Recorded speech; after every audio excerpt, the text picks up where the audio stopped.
নমস্কার বন্ধুরা, আমি আজকে চিকেন পকোড়ার স্বাদে আপনাদের কচি কাঁঠাল ভেজে দেখাবো। তো কাঁঠাল ভাজার জন্য দেখতে পাচ্ছেন এখানে আমি একটা ছোট্ট কাঁঠাল নিয়েছি। এখন এই কাঁঠালটা কেটে নিচ্ছি।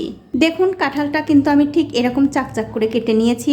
আর ভেতরের যে এই অংশটা, একে কি বলে আমি জানি না, এই অংশটা রেখেই দিয়েছি। এটা আমি পরে ফেলে দেব।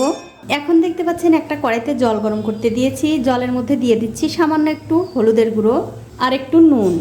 এবারে নুন আর হলুদের গুঁড়োটা জলের সঙ্গে ভালো করে মিশিয়ে দিয়ে এর মধ্যে দিয়ে দিচ্ছি আগে থেকে কেটে রাখা সেই কাঁঠাল, মানে কাঁঠালের টুকরো। এবারে এই কাঁঠালের টুকরোগুলো জলের সঙ্গে খুব ভালো করে সেদ্ধ করে নিতে হবে। তো বন্ধুরা, এঁচড় কিন্তু আমি খুব ভালো করে সেদ্ধ করে নিয়েছি। একটা ছুরি দিয়ে আপনাদের দেখিয়ে দিচ্ছি। দেখুন এঁচড় কিন্তু খুব ভালোভাবে সেদ্ধ হয়ে গেছে।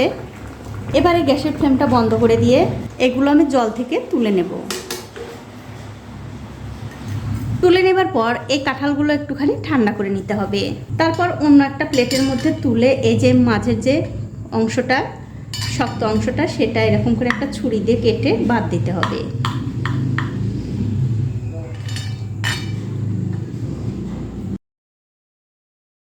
দেখুন ঠিক এরকম করে তুলে ফেলে দিতে হবে। দেখুন সবগুলোর মাঝখান থেকে কিন্তু আমি মোটা অংশটা কেটে বাদ দিয়েছি। এখন একটা পাত্রের মধ্যে নিয়ে নিচ্ছি একটুখানি লঙ্কার গুঁড়ো, হলুদের গুঁড়ো, জিরার গুঁড়ো, ধনিয়ার গুঁড়ো, স্বাদ মতো নুন, একটু চিলি ফ্লেক্স, আদা আর রসুন বাটা, একটু গরম মশলার গুঁড়ো, সামান্য একটু কাশ্মীরি লঙ্কার গুঁড়ো, সামান্য একটু চালের গুঁড়ো, সবশেষে দিয়ে দিলাম হাফ চামচ বেসন। এখন এর মধ্যে সামান্য একটু জল দিয়ে এবারে সব কিছু হাত দিয়ে মিশিয়ে নিতে হবে। তবে একদম এরকম শুকনো শুকনো করা যাবে না, তার জন্য আমি আর একটু জল দিয়ে দিলাম। এবারে আবারও খুব ভালো করে মাখিয়ে নিতে হবে। দেখুন হাত দিয়ে কিন্তু এই মশলাটা খুব ভালো করে মিশিয়ে নিয়েছি। এখন আমি একটা একটা করে কাঁঠালের পিস এরকম করে দিয়ে এই মশলার সঙ্গে খুব ভালো করে মিশিয়ে নেব। যখন দেখবেন দুই দিকটাই ভালো করে মাখানো হয়ে গেছে, তখন তুলে অন্য একটা প্লেটে রেখে দিতে হবে।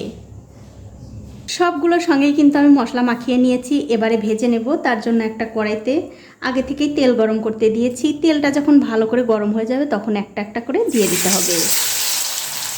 এবারে গ্যাসের ফ্লেমটা লো টু মিডিয়ামে রেখে এগুলো উল্টে পাল্টে একটু ভালো করে ভাজতে হবে।